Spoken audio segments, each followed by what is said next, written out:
Those in favor say aye. Aye. Those in favor say no. No.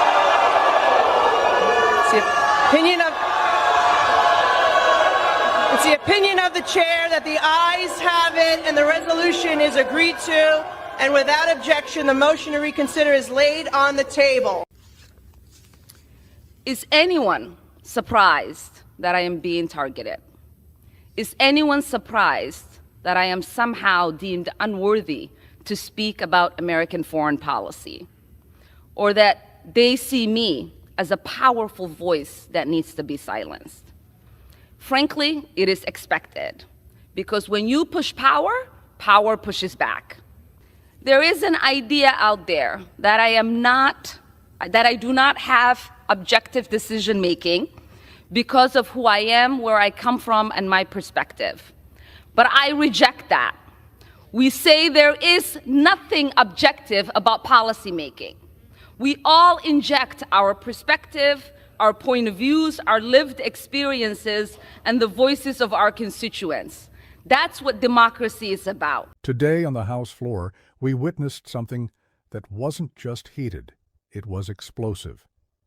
What should have been a routine exchange of ideas transformed into a political battleground. And standing right at the center of the storm was Representative Ilhan Omar. From the second she stepped up to speak, the atmosphere shifted.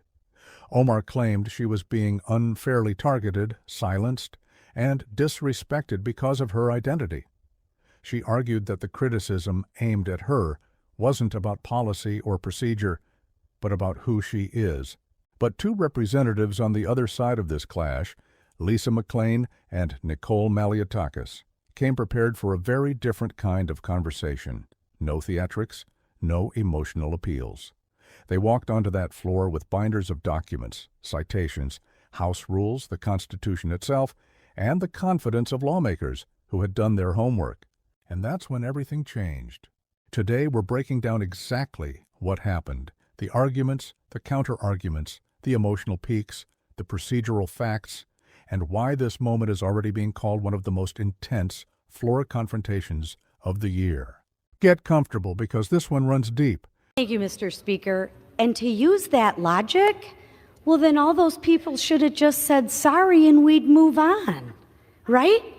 But no, we don't do that. And let me tell you, I take a little bit of offense to what the hell is wrong with me. I'll tell you, there's nothing wrong with me. I took an oath to defend the Constitution, and that's exactly what I'm going to do. Again, I'm not going to apologize for it. I'm going to hold the Constitution, and it's very simple. We really shouldn't even have this debate.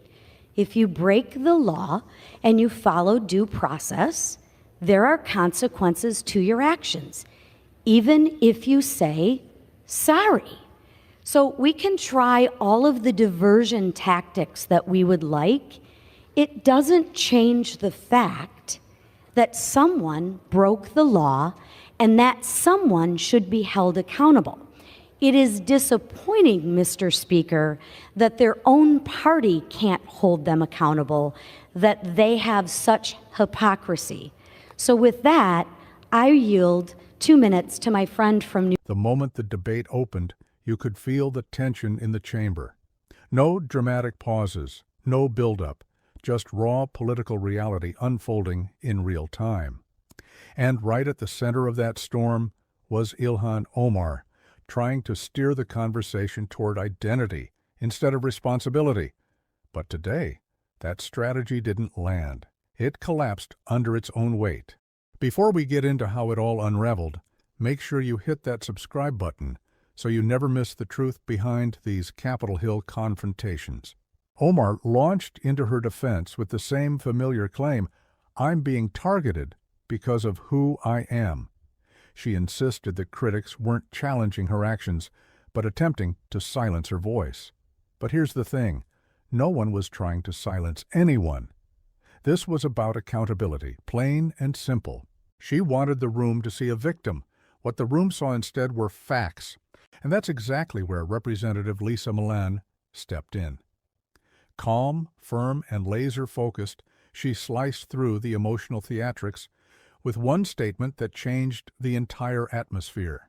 "I took an oath to defend the Constitution, and I'm not apologizing for it." In one breath, McClain brought the conversation back to what actually matters: law, duty, and consequences. No slogans, no blame-shifting, just truth.